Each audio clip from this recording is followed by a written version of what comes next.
Hey guys, it's Pojo here, back with some more Paladin.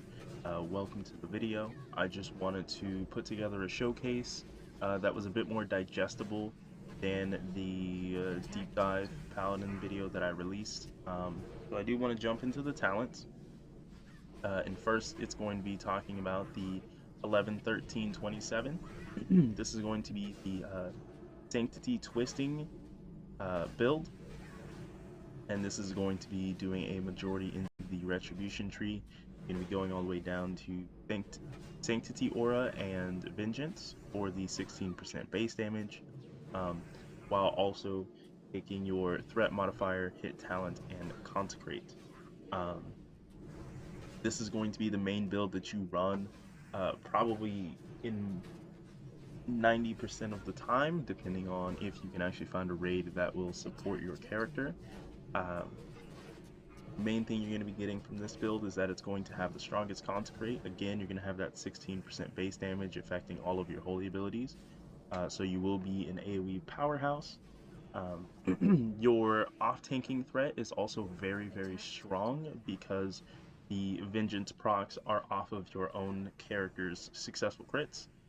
Meaning that when you are fully world buff, not only are you going to have this at full uptime, but you're going to have that completely within your control in order to generate that uptime. So our threat is very, very high even when we aren't the main target. Um, and also something I wanted to mention here as well is that you also do have the option with this build to actually move 3 points. I would move either dropping Ret Aura or the points out of a improved Crusader Aura. And I'd actually put these into the two-handed specialization for the 6% base. This will make your judgments hit 6% harder. This will also make your seals hit 6% harder, as well as your two-handed weapon.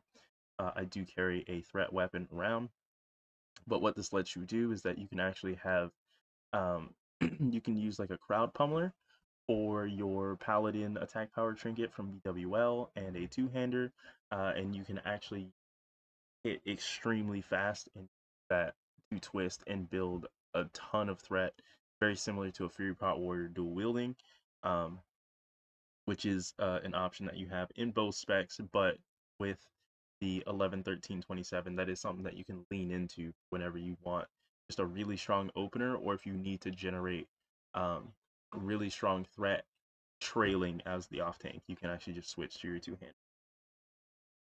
The next talent build is going to be the Prot Twisting build. This one's going to be the 11-29-11.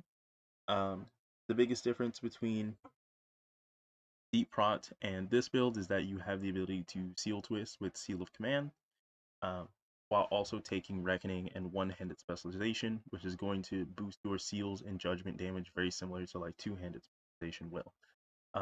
Biggest pros of this one is that you can wreck bomb in your openers, so you can actually build up.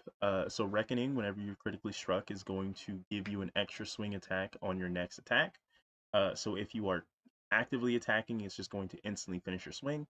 But you can actually do something in an opener called a wreck bomb, where you will get yourself critically struck, and this will stack up to 4 times, and you can bank these swings, and then once you just save it for a boss when you start, and then you would just open in the encounter and seal twist, overlapping your Seal of Command and Righteousness, and you'll instantly get those 4 swings on top of your weapon.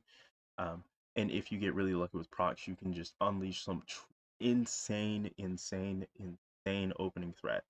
Um, this build is really, really strong. It is the best single target threat build for Paladin that you're going to get, while also having the Blessing of King spam, which is going to be really, really cheap. It's going to be 150 mana instead of the like 220, 240 that you get from Blessing of Salve or Blessing of Light. And then the one-handed specialization, which is going to boost everything involving your weapon, even weapon procs. So if you do somehow have a Thunder Fury, for example, that proc would hit 8% harder than it usually would because it does scale off of that talent. But biggest issues with this build, which is why you won't see it as often, despite how strong it is is that you do need a paladin to give you a sanctity aura for this to reach its maximum potential. It's also going to have weaker AoE. Again, you won't have your own sanctity aura. You'll have to get it from someone else. But on its own, you're also not going to have Vengeance, which would give you 6% baseline holy damage. So you have a 16% weaker Consecrate without another Paladin to give you that boost. And because we are Reckoning, as strong as our openers are, um, our threat generation is slower when we're not the main target, just because if we're not being hit, we can't take advantage of Reckoning, whereas with the Vengeance build, you can get that extra bump in your threat per second just by getting critical successes, and it doesn't matter if you're being hit or not. But yeah, these are the two builds. So now let's go ahead and jump into here. So this is what I have for my PWL BIST list. And I'll put it on the screen. So the stat priority for Paladin is going to be melee hit up to 3%. This is going to get us hit capped. And then it's going to be stamina equal to spell power. You're going to fluctuate between these two, whether or not you need survivability or if you just need more threat. Spell power is going to be your threat stat. This is going to be followed by agility, which is going to be crit chance, dodge. It does give you armor, but it is a negligible amount. But typically as a paladin, you're never going to hit armor cap. So any agility is just going to be direct armor, which is not a bad thing. And then it's going to be intellect for mana and spell crit. MP5, this is not super essential, especially if you're using dark runes and potions, but MP5 really does help. And it is something that you start to passively collect on your gear, so like you don't need to go insane over it, but again, it really does help. Obviously, MP5 is our main way of getting mana back. After that, it's going to be critical strike chance. Ideally, we would like to get any of our crit through intellect and agility, but sometimes, 1% crit just isn't avoidable, and it's always nice, especially if you are that vengeance build. Um, and even if you aren't, just because a lot of our abilities are on the melee crit table, which means that we're going to get double damage out of it instead of just 50% like most casters would. So crit does go very far for us. Um, and that's what makes our spell power so potent as well, is that we can get that double damage. And then after that, this is typically going to happen once you start getting BIST out BWL wise, start moving into AQ, is when I would recommend starting to creep towards a spell hit. And I would recommend that you only take 5% spell hit. Obviously, it does take 16% to be spell capped, which is very, very unrealistic unless you have a hit talent for spell hit available, which we do not. But I would only recommend taking 5% because there's not a lot of our spells that benefit from spell hit. Consecrate is going to be a big one that does benefit from spell hit. And for any mob that isn't a boss, which will be like raid trash and things like that, you only need 5% spell hit to be capped against them. And even if you do have the 5%, it's just going to help give you more of your steady consecrate ticks even on bosses, which is largely a lot of our burst threat. And then spell hits also going to affect things like Holy Shock and Exorcism, which is why I personally don't recommend the Shockedin tanking route, just because your main ability not only does it have a 30-second cooldown, but it also has a high chance of missing. So once everything is good, then you're going to start to pursue spell hit. I recommend to 5%. And then lastly, you can it'll come to defense, and then our very last stat, which is going to be strength and attack power. It's just not very big for us. The only real ability that scales with it is going to be Seal of Command, because it scales off of weapon damage, and obviously our weapon will hit harder. The main discrepancy there is that our threat modifier for holy damage is 90%, and our weapon is physical. So even though our weapon will gain at a steady rate from strength and attack power and we will do more damage, we won't necessarily get more threat because we aren't turning it through that threat modifier. Um, but for gear for my BWO Abyss, what I do have here is the Judgment 5 set. You can do this with any variety of pieces, whatever works for you. But ideally, you're going to take the strongest pieces of the Judgment set, ideally to avoid as much of the Spirit as you can, um, and then round it out with the rank 13 gear, rank 13 and 12. Which is going to be these purple pieces. And again, you can, if you have the Field Marshal's chest, you can use that. If you have the shoulder, you can use that. You can use legs, any pieces that are available to you. The biggest reason I do this is because I do like the 2 set for the extra 20 stamina. A lot of paladin gear is not going to be as rich in stamina as comparatively to a warrior. So that will be something that you have to keep in mind to try and stay up to date with, is making sure you have that extra stamina to fluctuate in. But that's going to be the main bulk of it. It's going to be getting that Judgment 5 set for your extra spell power and then having that extra 20 stamina from your PvP gear. And then you're going to want 3% hit. So you can either run it from the 1% from the Molten Core Bracers and a Band of Acura for 3%. I currently am running the Hit Bracers, a Hit Ring from AV Rep, and then I'm running the Onyxia Necklace right now to get my 3% because I do not have a Band of Acura yet. Band of Force Concentration, this can also be replaced with the Band of Servitude. They're basically the same thing. If you care about your fellow caster, which you should, pursue a Band of Servitude before you pursue a Band of Concentration. Again, just our spell hit is not that high on the priority list, but it will smooth out a lot of our threat and a lot of that burst potential when it comes to Consecrate. So that is something that you'll want eventually. Same case with the Nelf's tier. This is pretty much just going to replace your Briarwood Reed, and it's going to give you that 2%, which will bring you up to 3% once you're able to get Bissed out, which again will still serve perfectly fine for most trash. And then you'll want a toe up and a spell power weapon. On the weapons, I will say that Lochmere is going to be your best AoE weapon. But our best single target weapon is actually going to be the rank 14 sword.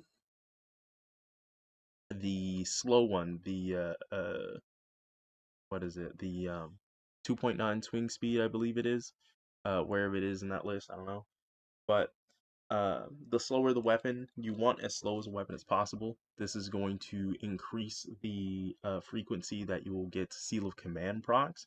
Also, the swing speed is going to be sped up by Reckoning, by Parry, and things like that. So, the slower your weapon, the harder Seal of Righteousness is going to hit, and the harder Seal of Command is going to hit, the more often, which also gives you more time to Seal Twist. Again, you'll want as slow as a sword as possible. Single target, rank 14 swords going to be the best that you can get. If not, though, it really isn't the end of the world, not at all. Lochmere is still going to definitely pack a punch with all of that spell power and a 2-second swing speed. Not bad at all. I do run the Draconian Aegis. This is the on Era they put out the 0.5 tier bosses.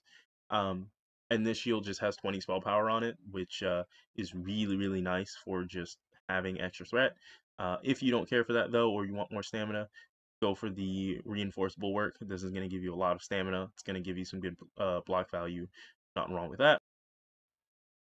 And then a good honorable mention is going to be Malisaur's Defender. Either way, it's up to you, whatever you prefer. I prefer the threat personally, so that's just what I run.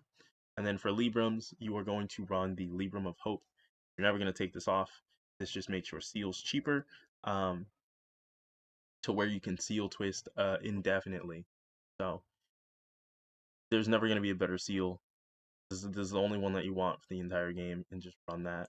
And then just an example, just an alternate set that I run, gonna be closer to what I have, which is going for the Judgment bracers to try and get that 5 set there, and then I'm running the Ani necklace for hit, as well as then pairing that with the Band of Acura to get my 3%. Um, I feel this one it will be a little less spell power, but I do feel like it would be worth it just because you do get more passive pieces that are going to have fire resist on them. Um, as some of the tier pieces have a little bit of fire resist, which is always relevant in this tier. But again, really up to your preference. If you aren't going for rank 14, then you could just replace these with the blue um, PvP pieces. They're just as interchangeable. Again, you're really missing out on just like crit and MP5 and stuff. So it's just really whatever you're comfortable with. Um, and then since I have you guys here, I'll just throw in the pre-raid set just because I don't know when people are going to see this. But this is what the pre-raid set looks like. This is before you go into Molten Core. Um, this is going to be your set until you can start getting your blue PvP set and moving your way up on upgrades and stuff. Draconian Defender, obviously, Arbor's Blade, again, 2.4 swing speed. It's going to be as slow as possible. That's what you want. The enchant, you can put whatever feels right. But the biggest issues that you're going to have, obviously, core is just going to be your mana bar. It's going to be your health, your mana bar and your health. Your spell power is going to be fine, especially if you're using flask and consumes and all that stuff. Like your threat's not going to be the issue. It's going to be more getting your health to a comfortable stage, especially for progression, um, to where you'll be fine. And again, you do have a couple of non-plate pieces, like you're gonna have the spell power hat, which is cloth. You're gonna have the spell power gloves, which are male. A belt that's male. You have some bracers that are male. This isn't that big of a deal. Keep in mind, 3 prot warriors at this point are going to be wearing Lionheart helm with no stamina on it. They're going to be wearing leather um, and True Strike shoulders, things of that nature. Uh, and they're also going to be dual wielding. You'll be wearing a shield. Your armor will be fine. Not the end of the world. You'll place this stuff in Ani. You'll get rid of it quick. But again, this is just what pre-raid's going to look like. Um, you know, let me know if you guys have anything else that you'd like to see around this build or gameplay or bosses or anything like that. And again, please, tell your friends, tell your guildies, tell people you play with. Because again, the biggest hurdle for Paladin to even get out there is going to be, it takes people to play with. It doesn't really matter how good the build is. So Paladin's viable. Yeah, give a like if you like it. If you're intrigued, interested, whatever, drop a comment. All right, peace.